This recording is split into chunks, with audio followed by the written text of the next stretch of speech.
Hi, my name is Samantha Schwartz and I'm the Marketing Director for Royal Truck and Equipment. Welcome to the first episode of TMA Trucks A to Z. Our goal with this web series is to make sure that you know everything from A to Z that has to do with a TMA truck.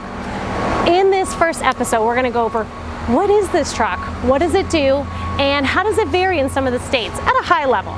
We'll dive more in depth onto different aspects of the truck and how they're built in future episodes to come.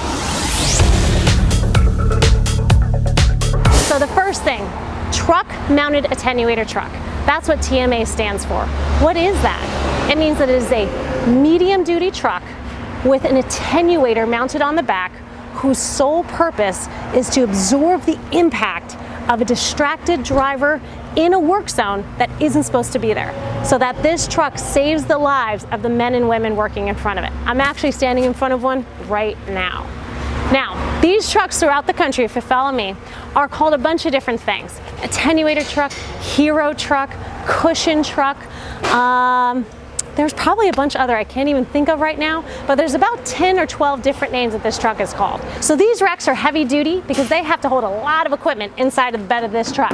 So this truck has many uses. Also in terms of saving lives, it can transport barrels, cones, and other equipment for the work zone.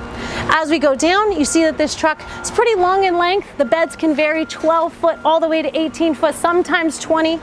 Okay, but the important thing to notice is that it has an aero board, which we'll go in later as to why they're there, what to look for on the aero board, and it has this big, heavy-duty attenuator. So let's go learn more about it.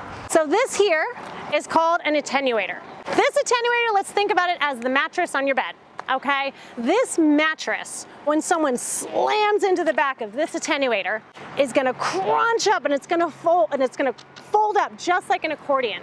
What that's doing is absorbing that G-force impact of all the way up to a semi-truck driver that potentially falls asleep and rolls right into a work zone. Okay, so this puppy right here is what really absorbs that impact of the crash. So as we move on up, you've got an aero board. Okay, the goal of this aero board, which we'll go over later in another episode, is to just point people out of the direction of the work zone. Now this is not a real work zone, okay, but we're here in Royal's parking lot in Pennsylvania, but I want to give you a visual. So let's pretend that this is a work zone and I'm on a highway where cars are traveling 70, 80 miles an hour. So I've got my driver in the truck, okay? She's either sitting there stationary or she's rolling along at around 15 miles an hour, and she is gonna protect these guys that are setting cones on the highway, closing a lane down. Okay, so let's go check it out. So they're closing a lane down, a car is rushing by at 80 miles an hour, and the only thing between them and getting smashed into if someone happens to enter the work zone, let's look at it, is this attenuator truck. Hey guys, I'm here with Andrew and Taylor. Andrew is our intern for the summer, awesome. Taylor is our business associate, and they're acting as our workers that are working in the construction zone.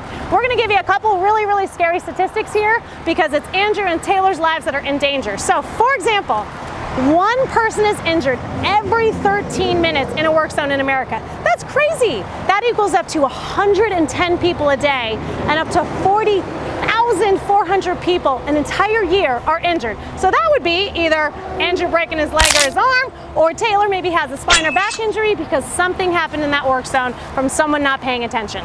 Number two, let's say you live in the state of Texas.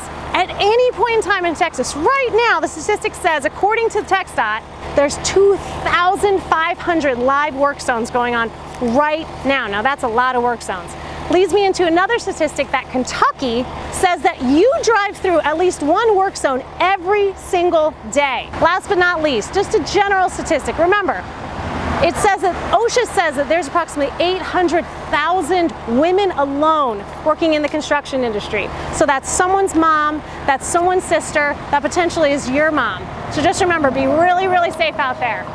So another statistic that I find pretty interesting, there's 47,000 miles of interstate highway in the US. That means that someone like Ashley, say hi to Ashley, she's our intern for the summer, could be driving along any one of these thousands of miles throughout the United States. That's a lot of work zones and that's a lot of road to travel. All right, ladies ladies and gentlemen, please, please, please join us. Our biggest goal here with this webisode is to make sure that you know everything about attenuator trucks from A all the way to Z. I'll see you next time.